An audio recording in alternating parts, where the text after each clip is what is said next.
What's your name? Where are you from? Is this your first time at camp? What do you like to do? What don't you like to do? What is your favorite color? What's your favorite food? What's your favorite movie? Introductions. They can be fun, overwhelming, monotonous, or complicated. Some of us roll off personal information without even thinking.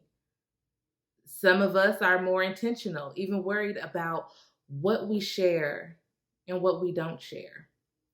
How we introduce ourselves can create expectations. Ah, expectations. Can you imagine Moses' introduction on the first day of camp? My name is Moses, which comes from the Hebrew verb to pull out or draw out, as in out of water. I was given this name because when I was a baby, Pharaoh's daughter rescued me from the River Nile. She hired my mother to be my nurse and raised me up in Pharaoh's court. One day, I saw some of my people, the Israelites, being mistreated and abused by the Egyptians, and I couldn't stand it. So I did something terrible and got in trouble, and I ran away. I ended up in Midian, married a pretty girl from a well to do family, and had a son. I'm living a pretty good life tending sheep these days. What about God's introduction? I am the God of your ancestors, the God of Abraham, the God of Isaac, and the God of Jacob. So far, God's introduction was pretty standard, recapping a little history of God's relationships with Moses' ancestors.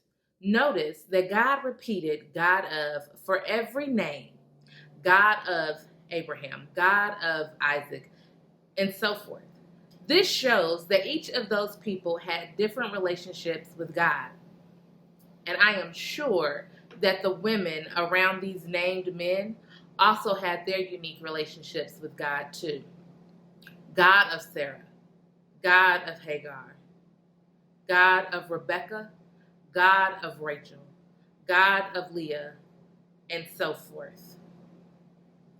God still had not offered a name. To be fair, in this new relationship, Moses needed more information as he considered accepting the mission. If I now come to the Israelites and say to them, the God of your ancestors has sent me to you, they are going to say, what's this God's name? What am I supposed to say to them? Then God said, I am who I am. Now, what kind of name is that? It's as if God said to Moses, if you want to know my name, just wait and see. In the Hebrew language, there is no present tense of the verb to be as it is in English. So this name can also be translated as, I will be what I choose to become. I will be what I will be. Or I create whatever I create. God might be cautious about not getting pinned down by giving away his name too soon at this early introduction, just like we might be concerned about introducing ourselves on the first day of camp. Coming to camp is not about escaping the real world to have fun for a week. We should have lots of fun, while remembering that camp may be the place where you find the burning bush, where you meet God, or discover the power of friendship and community. Make sure campers know they are invited to share who they are, the meaning of their name, or where they come from, what they have seen, heard, and felt at home, in school, and in their neighborhood. Make sure everyone is also invited to not make any assumption about God or each other's names. We are who we are.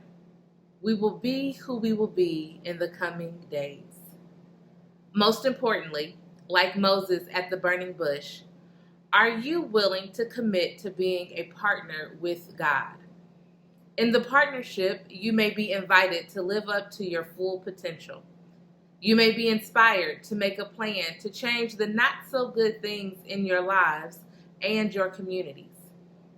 Are you open to what may come rather than trying to recreate old experiences or precondition what will happen? Is it enough to know that God is with you as we move together in camp this week?